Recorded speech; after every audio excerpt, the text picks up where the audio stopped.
రాజులకు రాజు ప్రభులకు ప్రభు అయిన యేసుక్రీస్తు నామమున మీకు శుభములు. ఈరోజు దేవుడు మనకు అనుగ్రహించిన వాక్య ధ్యానము సామెతల గ్రంథము 14వ అధ్యాయము 15వ వచనము. జ్ఞానము లేనివాడు ప్రతి మాట నమ్మును, వివేకి అయినవాడు తన నడతలను బాగుగా కనిపెట్టును. ప్రియులారా, ఈ వాక్య ధ్యానమును మనం పరిశీలించినప్పుడు మనము లోకంలో అనేకులతో సహవాసం చేయాల్సి ఉంటుంది. మరి దేవునితో కూడా మనము ఆత్మీయంగా సహవాసం చేయాల్సినటువంటి అవసరం ఉంది. మరి ఎవరైతే మనతో ఆ యొక్క పనుల్లో కానీ లేక మనం చేసేటువంటి జీవనోపాధి సంబంధమైన కార్యములలో కానీ అనుదైన కార్యక్రమంలో కానీ మనకు మరి సహాయకారులుగా ఉండేవారు, లేక మనం వారితో కలిసి పనిచేయవలసినటువంటి వారు ప్రతి మాట చెప్తూ ఉంటారు. అనేకుల నోట నుండి అనేక మాటలు వస్తూ ఉంటాయి. ఒకరు ఒకటి మంచిదని చెప్తారు, ఇంకొకరు వచ్చి అది మంచిది కాదు అని చెప్తారు. అయితే దానిని ఆలోచించి వివేచనగా నిర్ణయం తీసుకోవాల్సింది నీవే. ఆ జ్ఞానము ఆ వివేచన అనుగ్రహించేవాడు ప్రభువే. కాబట్టి ప్రభు యొక్క ఆత్మశక్తి ద్వారా నీవు దానిలో ఉన్నటువంటి జ్ఞానమును వివేచించగలవు.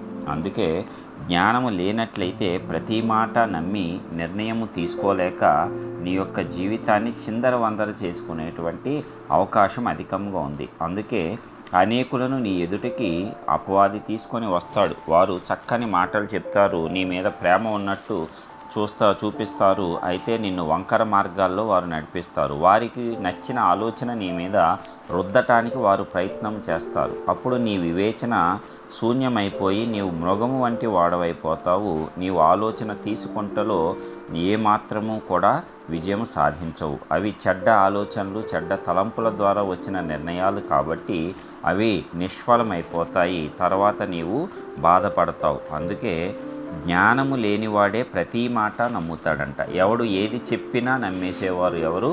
జ్ఞానము లేనివారు. అందుకే దేవునితో ప్రతిరోజు సహవాసము చేయటం ద్వారా దేవుని యొక్క శక్తిని, ఆత్మశక్తిని పొందుకొంట ద్వారా ఏది సరైన మాట, ఏది వ్యర్థమైన మాట నీవు వివేచించగలవు.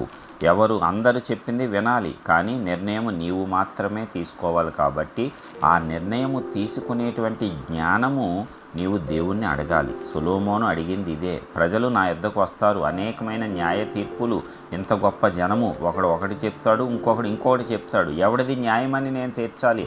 ఒకవేళ తప్పుడు తీర్పు కనుక నేను తీర్చినట్లయితే ఆ పాపదోషము నా మీదకు వస్తుంది కదా తండ్రి. కాబట్టి ఇంత గొప్ప జనాంగమునకు న్యాయము తీర్చేటువంటి వివేచన గల హృదయాన్ని నాకు అనుగ్రహించు, ఆ జ్ఞానాన్ని అని సొలొమోను దేవుణ్ణి బ్రతిమాలుకున్నాడు. వరం అడిగినప్పుడు అదే అడిగాడు. కాబట్టి ఆ జ్ఞానం అంత ప్రాముఖ్యమైనది. జ్ఞానం లేకపోతే ప్రతి మాట నమ్మేస్తాము. దాని ద్వారా మనము చిక్కుల్లో పడతాము, లేక ఇతరులను చిక్కుల్లో పెడుతూ ఉంటాము. కాబట్టి జ్ఞానము కలిగి నడుచుకోవాలి.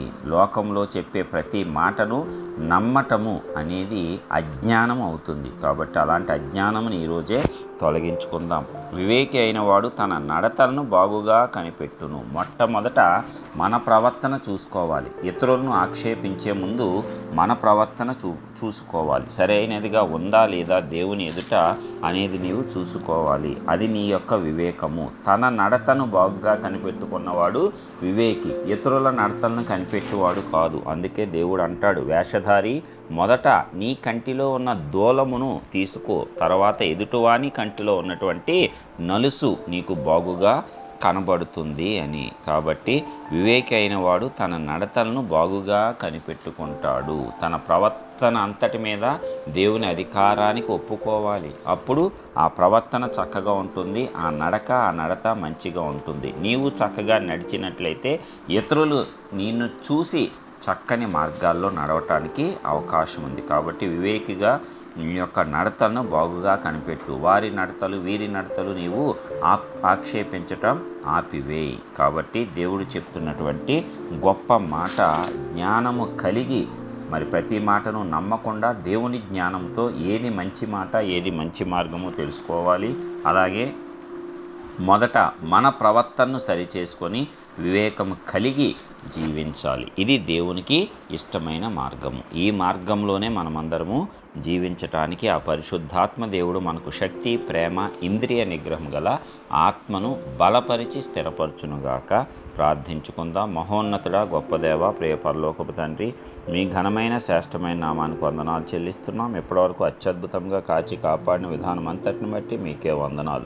మరి ఒక నూతన దినమును మా జీవితాల్లో అనుగ్రహించారు. అవునయ్యా, మా చుట్టూ అనేకులు ఉంటారు. ప్రతిరోజు మేము అనేకులతో పరిచయంతోనూ, మాట్లాడటంలోనూ, సహవాసంలోనూ, పనులలోనూ మేము కొనసాగవలసి ఉంటుంది. కాబట్టి ప్రతి ఒక్కరూ చెప్పే మాటలను నమ్మకుండా, ఏ మాటలు సత్యమో, ఏవి మాకు ఉపయోగమో, మేలైనవో వాటిని నీవు అనుగ్రహించిన జ్ఞానంతో తెలుసుకొని చిక్కుల్లో పడకుండా, ఎదుటివారిని చిక్కుల్లో పెట్టకుండా నాయన మేము జ్ఞానంగా ప్రవర్తించే జ్ఞానాత్మను అనుగ్రహించండి. అదేవిధంగా ఎదుటివారి ప్రవర్తన కాకుండా మొదట మా ప్రవర్తనను సరిచేసుకునేటువంటి వివేకం కలిగిన హృదయాలను మాకు అనుగ్రహించి ఆశీర్వదించండి. అన్ని విషయాలలో, అన్ని రంగాల్లో జ్ఞానంతోనూ వివేచనతోనూ నడుచుకునే భాగ్యంనిచ్చి నీ కృపను పొందుకునే భాగ్యం ఇవ్వాల్సిందిగా యేసు నామమున ప్రార్థించి పొందుచున్నాం పరలోకపు తండ్రి.